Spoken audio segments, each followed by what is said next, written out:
বন্ধুরা, এত খুশি হওয়ার কোনো কারণ নেই। টিএমসির আমলে বালি কত করে কিনছিলে মনে আছে তো?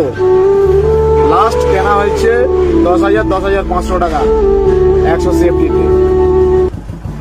আর এই সরকার যে প্রতিশ্রুতি দিয়েছিল যে আমরা বালির খাদান, পাথরের খাদান, সব জায়গায় যত তলাবাজি চলে, বেআইনি ভাবে দাম নেয়, সেগুলো সব বন্ধ করে দেবো। কিন্তু তা দেখছি তার থেকে আরো দ্বিগুণ, 39,000 টাকার গায়ে লোডিং আছে এখন বর্তমান, আছে না, ছিল কিছুক্ষণ আগে পর্যন্ত।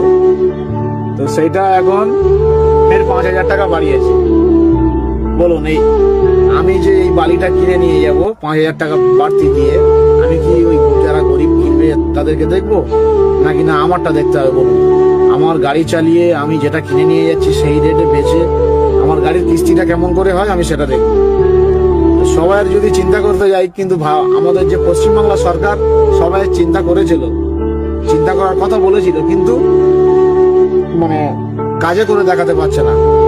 5,000 টাকা হঠাৎ বেড়ে গেছে। বলুন তাহলে বাড়িটা আমরা নিয়ে গিয়ে কত টাকায় বিক্রি করবো? সাধারণ গরিব মানুষ ঘর বাঁধতে পারবে তো? আর আশা করি তো নয়। তো দেখা যাক, বালিটা লোড করি।